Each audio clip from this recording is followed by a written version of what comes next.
भगवान के सामने रोने से क्या होता है। नमस्कार दोस्तों, आज हम आपको भगवान के सामने रोने से क्या होता है इसके बारे में हमारे शास्त्रों में क्या लिखा है विस्तार से जानकारी देने का प्रयास कर रहे हैं। भगवान के सामने वही व्यक्ति रोता है जिसको भगवान पर पूर्ण विश्वास होता है। उसके साथ अच्छा होता है तब भी वह रोता है। खुशी के आंसू जिसे कहते हैं। और यदि वह बहुत दुखी होता है तो भी वह रोता है। वह हर स्थिति में भगवान को याद करता है। वह व्यक्ति जानता है कि भगवान देर कर सकते हैं पर एक दिन जरूर उसकी इच्छा को पूरी करेंगे। जो व्यक्ति भगवान के सामने रोता है उसका भाग्य बदल जाता है। उस पर भगवान की कृपा होने लगती है। उस व्यक्ति के साथ चाहे कुछ अच्छा ना भी हो तो भी उसका भगवान पर पूर्ण भरोसा होता है कि भगवान ही उसकी सहायता करेंगे। वह हर दुख में भगवान को याद करता है और सुख में भी भगवान को नहीं भूलता। उस व्यक्ति का मन पवित्र होने लगता है और उसके अंदर आध्यात्म का विकास होने लगता है और उसका मन भगवान की भक्ति में लगने लगता है। जब कोई भी व्यक्ति भगवान के सामने जब जाता है तो उसका दुख दर्द वह भगवान को बताता है। हमारे मन की हर एक बात भगवान जरूर जानते हैं। वह अंतर्यामी है, उनसे कुछ नहीं छुपता है।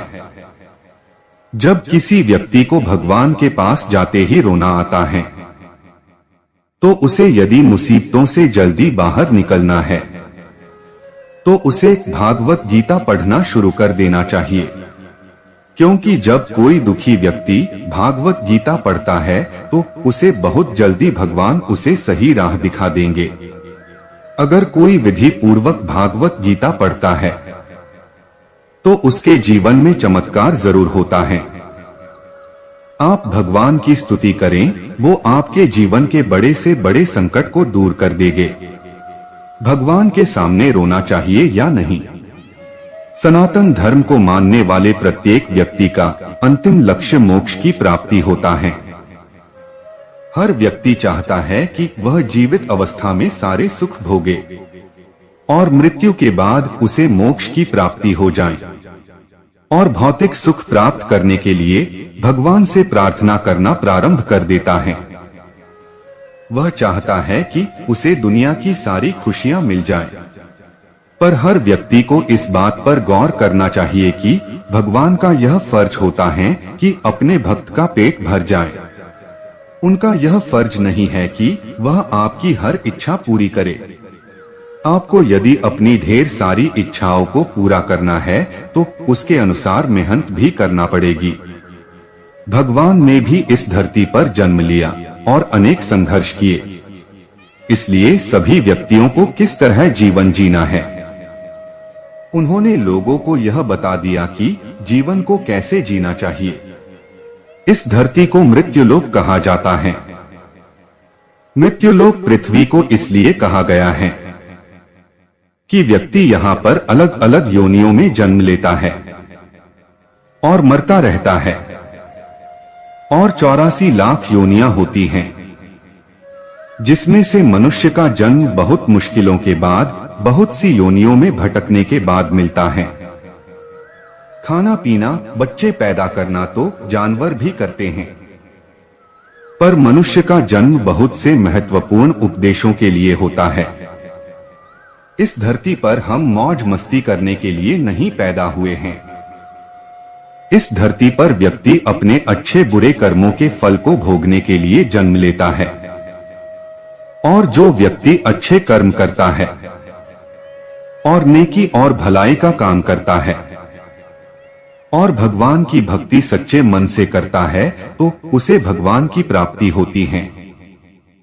जो व्यक्ति दूसरों को कोई हानि नहीं पहुंचाता, अपनी मेहनत से कमाए धन से अपना और उसके परिवार को पालता है और इंसान से लेकर किसी भी जीव को हानि नहीं पहुंचाता है, उस व्यक्ति को भगवान की प्राप्ति होती है। इसका मतलब यह नहीं है कि आप पर कोई हमला कर रहे हैं और आप चुपचाप सहन कर ले। भगवान ने साथ ही साथ यह भी उपदेश दिया है कि आप पर यदि कोई अत्याचार कर रहा है तो उसके खिलाफ आपको आवाज उठानी चाहिए, अन्याय नहीं सहन करना चाहिए। भगवान कृष्ण ने अर्जुन को युद्ध करने के लिए उपदेश दिया था कि कायर व्यक्ति की तरह जीवन नहीं जीना चाहिए। यदि अपने साथ कुछ गलत हो रहा है तो उसको सहन करना कायरता होगी।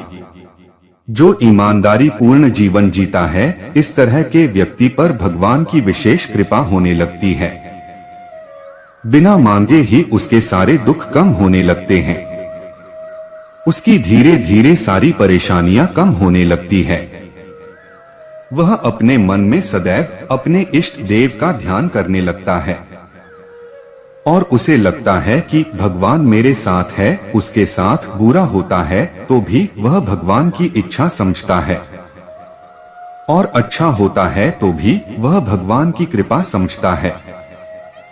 ऐसे व्यक्ति को संसार के सभी लोगों का मन पढ़ने की शक्ति प्राप्त हो जाती है। वह सही और गलत लोगों को आसानी से पहचान जाता है और उसका स्वभाव दूसरे लोगों की तुलना में बहुत ही अलग होता है। वह कभी किसी की बुराई नहीं करता, शांत प्रवृत्ति का और एक साधारण जीवन जीना पसंद करता है। वह भोग विलासिता की ओर आकर्षित नहीं होता। वह सिर्फ जीवन जीने के लिए भगवान से इतना मांगता है कि उसका परिवार खुश रह सके। वह गलत तरीके से धन नहीं कमाने की सोचता है। वह ईमानदारी का जीवन जीता है। छल कपट उसके मन में नहीं रहता। प्रत्येक व्यक्ति अपने इष्ट देव से प्रार्थना जरूर करता है और जब वह भगवान के मंदिर में जाता है या फिर भगवान की भक्ति करता है तो उसके मन में बहुत से अच्छे बुरे विचार आते हैं और वह अपने दुखों को याद करके अपने आंसुओं को रोक नहीं पाता है।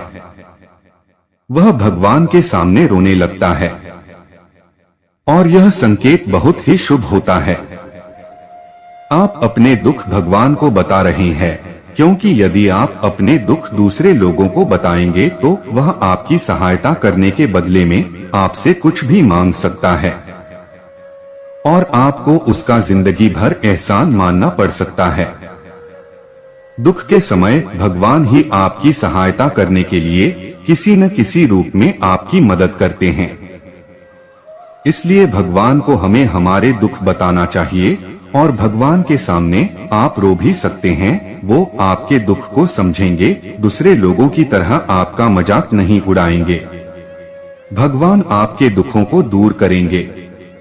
आपके जीवन में कितनी भी बड़ी परेशानी आए, आप उसे भगवान को बताएं और सच्ची प्रार्थना करें तो आपको चमत्कारी फायदे होंगे।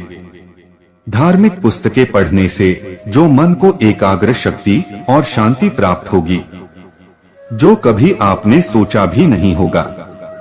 आपकी सारी चिंता समाप्त होने लगेगी और मानसिक तनाव दूर होगा। इस दुनिया में अच्छे बुरे सभी तरह के लोग होते हैं और जब आपके अच्छे दिन आने वाले होते हैं जो आपको अच्छे मित्रों की भी प्राप्ति होती है। उम्मीद करता हूँ आपको वीडियो पसंद आया होगा और आप हमारे चैनल पे नए हो तो लाइक, कमेंट और सब्सक्राइब जरूर करें। आपके एक लाइक से ही हम मोटिवेट होते हैं।